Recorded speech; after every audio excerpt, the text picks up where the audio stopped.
and gentlemen, it has been a very long time since I've got to see all of you. Welcome back to another episode of your favorite series, the Ghetto Synopsis of the Bible. Now, this episode is going to be a little different, and I want everybody to stay to the end to hear why there's been such a massive hiatus in that time. And it's a very special episode dedicated to my grandfather, who passed away last year.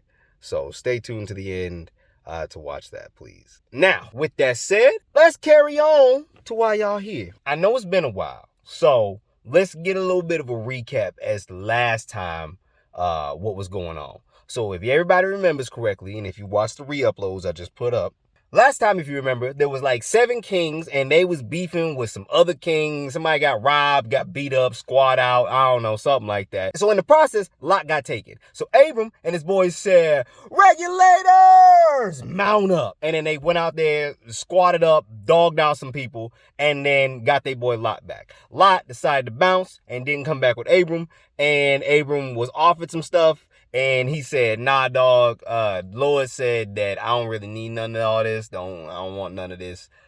So we good. We just gonna get that boy over there, and then we gonna bounce out." Now, Abram is sitting in his tent, chilling. The Lord come up to him and is all like, "Abram, baby, I need you to come with me." And of course, Abram says, "Yes, Lord, got you. Coming right away." So they start walking and talking. And the Lord goes to Abram and says, "Abram, you've been my boy for a while, so I kind of want to make a deal with you. You see all these stars out here, right? All that. For as many stars there are, and if you can count them, I will give you that many offspring." Of course, Abram's like, "God, I'm old. Like, how do I know this is gonna happen? How do I know that that's how that's gonna work?" And so God looked at him and said, "Wait, boy, look, you want some proof? I should give you some proof. Go get me some animals, cut them open, sit here, see what happens." So, of course, that's exactly what happened. He went ahead and got the animals, cut them in half, except for the birds, for whatever reason, and then sat down and went to sleep. He woke up in this, like, void, and he starts seeing all this kind of stuff. And the Lord talked to him and said, "Now, you see all this? All these kids, all this offspring, all this future, all this land? That's what I told you is going to happen. So here's your proof." And then Abram wakes up, and he's like, oh gosh. All right. Well. All right. So now a little while passes after this conversation. And when he's at home one day, Sarai comes up to him and is all like, "Abram, listen, look, I'm old and you old. And for whatever reason, your boy, the Lord, decided to not give me a baby. Now, I've got this girl named Hagar. You can have her as a wife and she can give you a baby." So then Abram said, "All right, sure, whatever." So he got to, meeting with Hagar. Things happen. Hagar ended up pregnant. And then Hagar decides that she's going to start looking down on Sarai. She started looking at her like, okay. So, of course, Sarai is like, who the heck she looking to like that? Oh, well, she thinks she pregnant with his baby. She got nothing coming. Let me go ahead. So she pull up on Abram and is all like, "Abram, I'm going to tell you right now, I'm going to tell you this one time. You better get your girl Hagar. Otherwise, we're going to have a problem on our hands." Out here looking at me and talking to me like I'm stupid because I'm not pregnant. Like, what the? Girl, does she not know?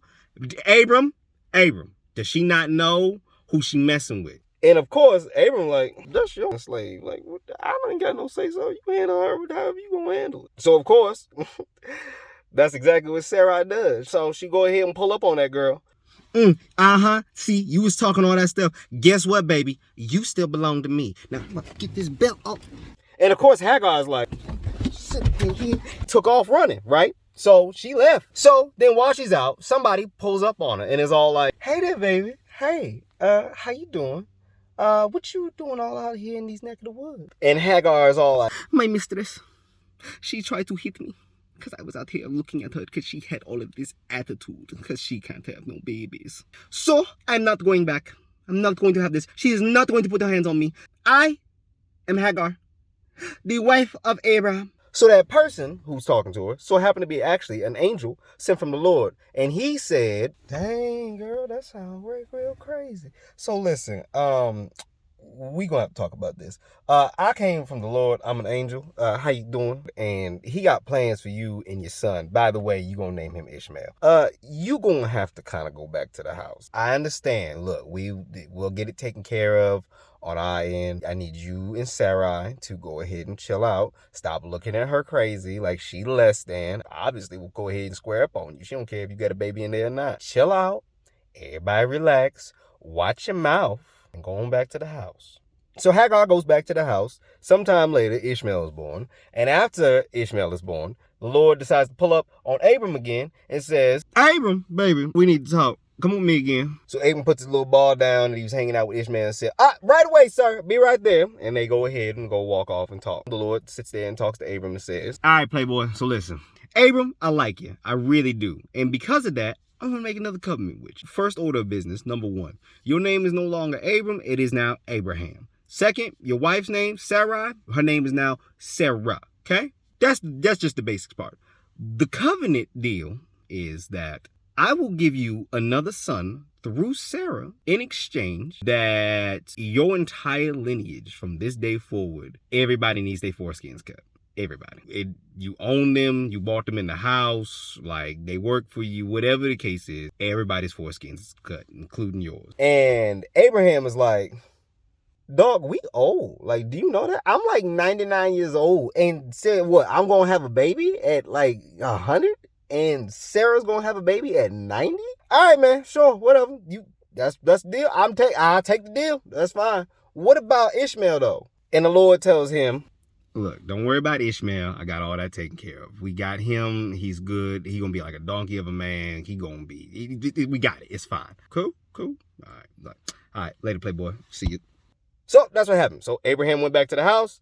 Him, Ishmael, and everybody else who is in his clan cut their foreskins off. And there was some time that passed.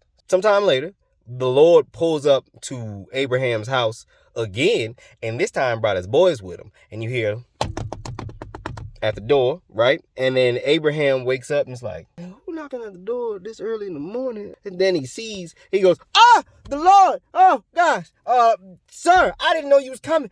Please come in the house, wipe your feet off and get you some food. Just go ahead and relax. And the Lord and his boys is like, go on. So then, of course, now Abraham is like, Sarah, wake up. Girl, get out the bed. Wait, start making the bread. And he leaves the house and he's like, hey, Stephen, come here. The Lord's here. Let's go get the cow. Go put this thing, get up, bring everything. Get everything ready. So then they get ready. Everybody's having a feast and whatnot. And the Lord looks over at Abraham and says, Abraham, where's Sarah at? Abraham says, she's in the house, sir. And so the Lord says, good. Next year she'll have a baby. And Sarah overhears that, and she's sitting over there looking in the house like, did he just say that he gonna give me a baby, or the fact that I'm like 90 some odd years old right now when I'm all tired and wasted? Okay. So obviously, the Lord, being the Lord, he overheard her and said, Abraham, why is your girl in there talking all that noise? I can't, man, he gonna give me a baby when I'm old. Like somehow I can't do it. Is nothing possible for I, the Lord God, the Almighty? So then, of course, Sarah heard that and was like, I didn't say that at all. And then, of course, we obviously know that the Lord looked at her and said, but you did, girl. So then the Lord got up with his boys and said, I got some business to take care of. And he took off walking. And as he's walking, he starts talking to his boys. And he's like, y'all tell me what you think. Should I tell Abraham what's going on? Like, I got a lot of plans for him. I got all this future going on. Like, should I give him a heads up as to what's happening? Or, like, should I just, like, keep it under wraps? And, of course, the angels was looking at God like, baby, you God. Like, you do what you want to do. You got it, man. Ain't nobody sweating at you. You can get, you know what I'm saying? And the Lord said, all right, well, in the meantime, let's look at this Sodom. See what's going down over there. And cries has been awful. Yeah. I'm going to blow them up. So then Abraham overheard that and came along and was like, hey, God, how you doing? Listen, I ain't mean to eavesdrop and all, but I heard that you gonna blow that entire city up. I look, you God, you the righteous, you the almighty, you the man.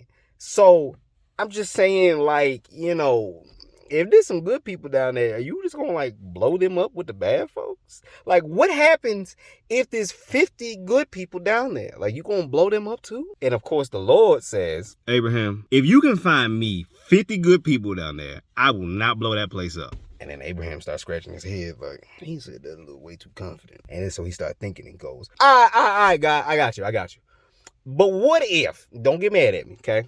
What if there's like 40 people? Like, what about that? You not gonna, you gonna blow it up to there's 40 people? So the Lord said, Abraham, if you can find me 40 people, if you find me 40, I promise I won't blow that place up. Go ahead, please, find me 40 people. So Abraham now getting real nervous. He's sitting over here like, he's saying this a little too easy, man. So he goes up and says, okay, but what if there's 10? So then, of course, the Lord looks at Abraham one last time and says, Abraham, if you can find me 10 good people, if there is by any chance there's 10 magnificent, righteous people down there, I will not blow this place up. Now, good day. So Abraham's like, I don't know if we're going to be able to find 10 good people. You're going to blow that place. Meanwhile, down in Sodom, it is like a nightmare. It's like the purge down there. And the angels that God sent down there, they looking around like, man, this place gotta go. And then all of a sudden, somebody comes through, and guess who it is, guys? It's Lot. And he says, these guys is new. And they kind of pretty. Can't have them floating around here. Somebody jack them up. You know what? I'm gonna take them back to my house. So he goes over to the angels, and he says, not realizing they're angels, by the way, hey guys, how you doing? You guys are new in town, right? Why don't y'all come with me? My name is Lot, by the way. Hey, how you doing? Why don't y'all come back to my house? You can, eat, have some bread, hang out with my family, things like that. It's kind of, rough around these parts, And the angels is like, no thanks, man. We cool. We just gonna go ahead and stay in Times Square. And so, Lot wasn't having that. He said, as Times Square, there's none of the places, it's all booked. Things is not good out there. They got roaches. Like I said, just come on back to my house. It'd be fine, please. Like my wife, we make some things. It's fun. Kids is there. Their boyfriends there. It's a great time. We have a great time. It's fun. So Lot takes everybody back to the house. They have a great time. They have dinner. They laugh. All that good stuff. And all of a sudden, they hear one of these. So then Lot goes outside. He opens the door. And there's a man there. And he says, Lot, listen, we saw that you brought some beautiful men in your house. And so we like them and we want them. Now, you can do this the easy way or the hard way. The choice is yours, but the answer is yes. And Lot's like, guys, listen, I've got some daughters in the house. They've not been with anybody.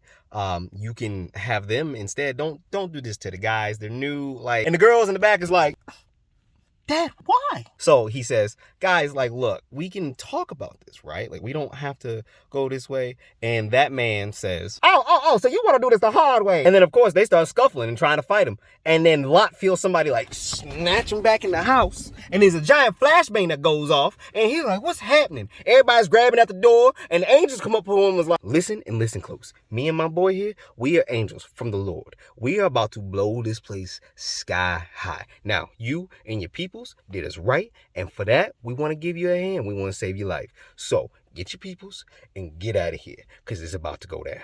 So then Lot is like, hey, y'all, we gotta leave right now. They about to blow this place up. And everybody's looking at him kind of like, what are you talking about? Ain't nobody about to blow nothing up. And he's like, listen, y'all don't understand. These dudes is angels from the Lord. We need to get up out of here. They're about to blow this place up. Some point in time, the angels must have left and came back, because by the time they came back, they looking at Lot like, why y'all still here?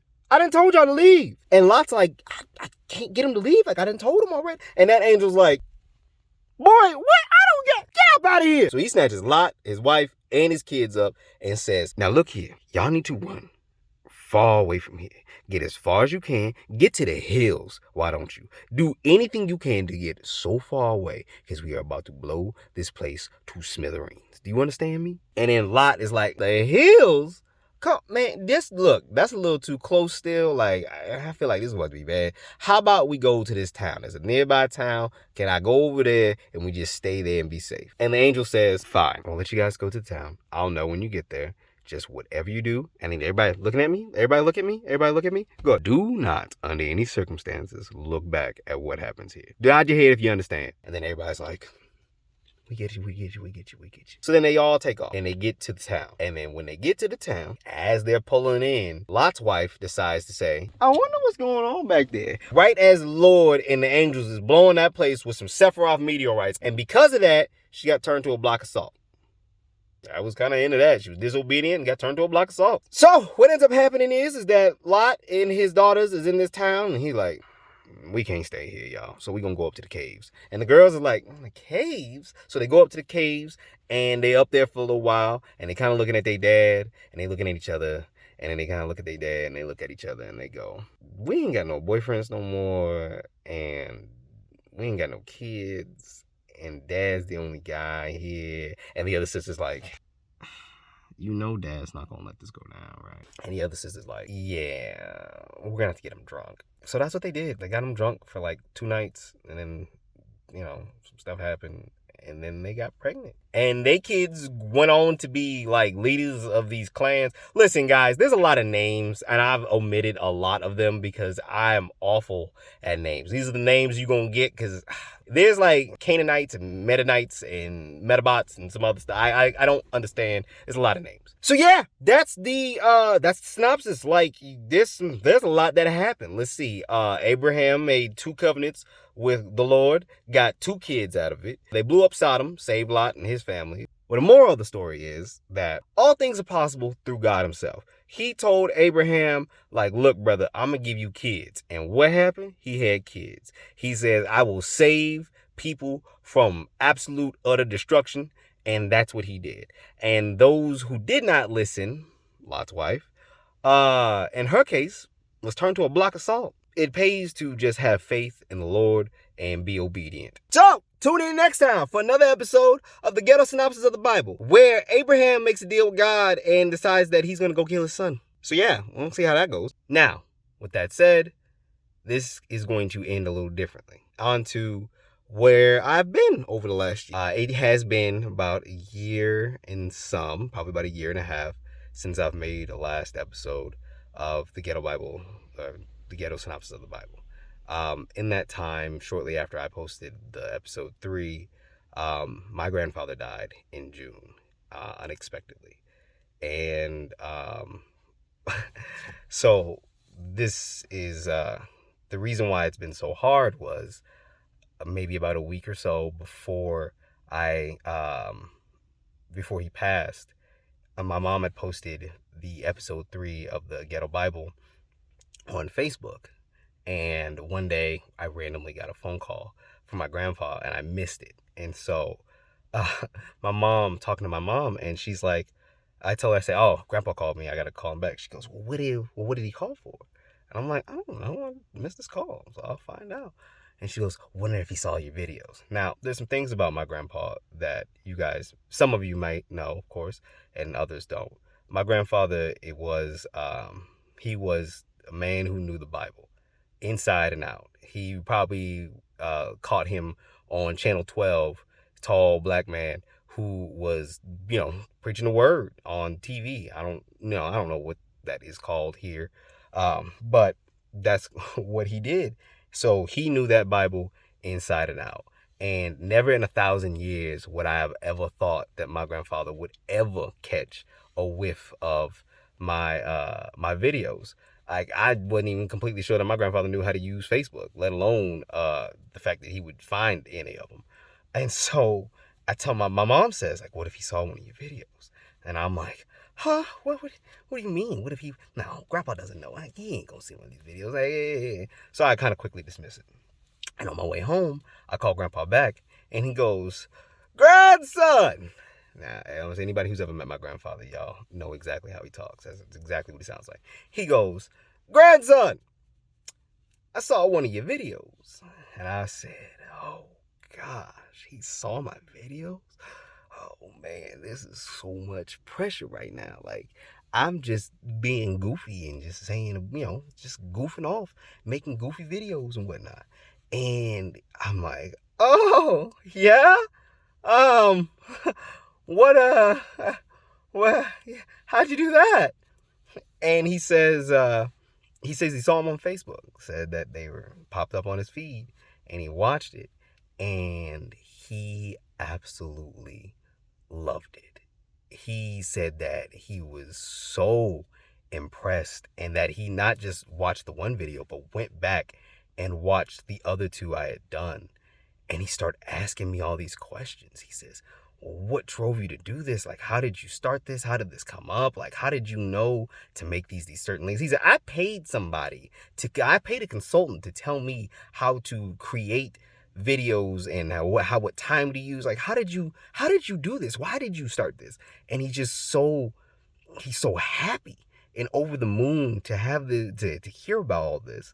And I laughed because it's just like, I was so nervous. I'd never had this. Like, my grandpa, he's not, like, when I'm around him, I'm a little bit more proper. Like, I'm still me, of course, but it's almost kind of like when you go to work versus when you're around your friends. Like, you have a different presentation. And so that's kind of how I was. I was more, I spoke a little bit more proper. I wasn't nowhere near as ghetto or spoke as much slang as I did around him.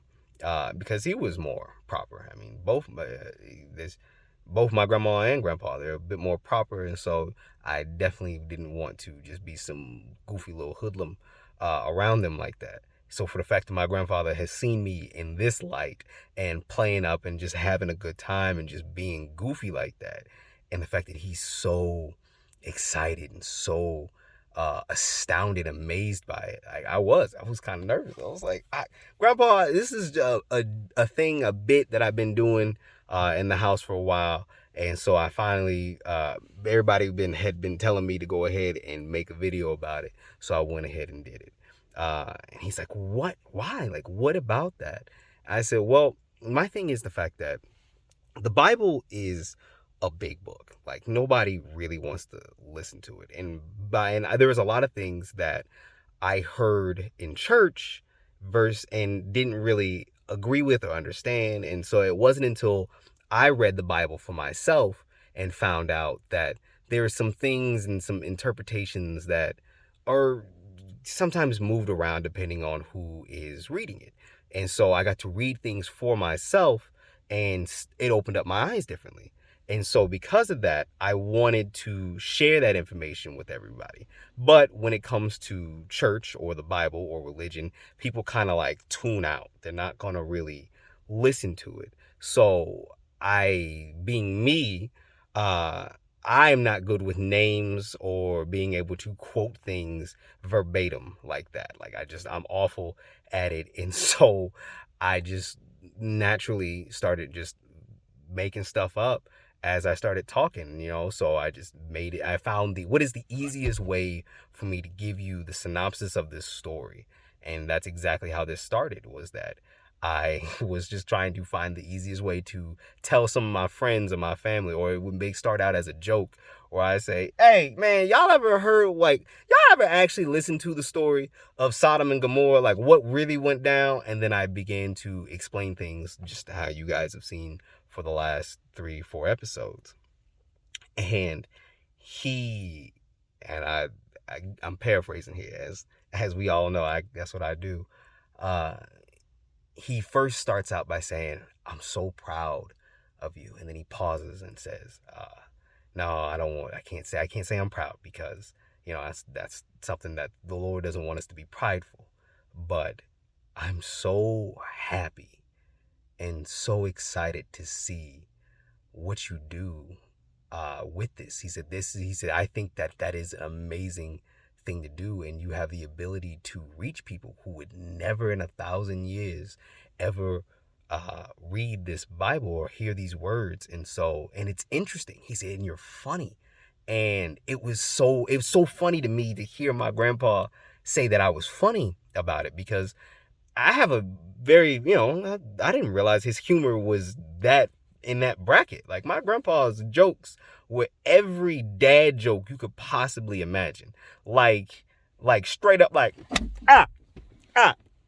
like that type of joke, like one of them type things. So for the fact that my grandfather sees me in my natural element and thinks I'm funny, like, it hit me really different. And his words meant a lot to me. And so a week later or so, he passed away. it's believed that he had an aneurysm in his stomach, and he didn't make it. And so since then, there's some stuff that has happened, and I've just not had the ability or the courage or the strength to be able to make these videos, because like this here, try not to cry. And so it has been a long time coming, and so I wanted to dedicate the return and this video to my grandfather, Thomas Taylor II, to tell him thank you for everything that you've done for me and my family. Thank you for your words and your wisdom. You will always be remembered. And I will take everything that you've taught me and try to pass it along to those who will listen. So, sorry, y'all. You know what I'm saying? That's why I didn't want to make this video. And I knew I wasn't going to be able to make it without crying. But, you know, it's something that's important for me. And so I want to share the word in the Bible to those who are down to listen. And so the Bible's a big book. It's kind of wild. It's kind of crazy. There's some stuff that goes on, but it has a lot of good messages. And whether you're religious or not, or whether you believe in God or not, there's always something to take from it. You know, whether you believe in whichever, or the fact is that as long as you can take something from these stories and from the messages that are in these stories, that's all that matters. As long as I can, and if you don't, and say you're just here to be entertained and laugh and smile and just hear some stuff, that's awesome too. As long as, you know, I'm down. So thank you everybody for being so patient and working with me in this time. I will actually have a far better schedule. My goal is to have these up every Sunday. Thanks again, guys, for watching, and we'll see you in the next episode. Later. Bye.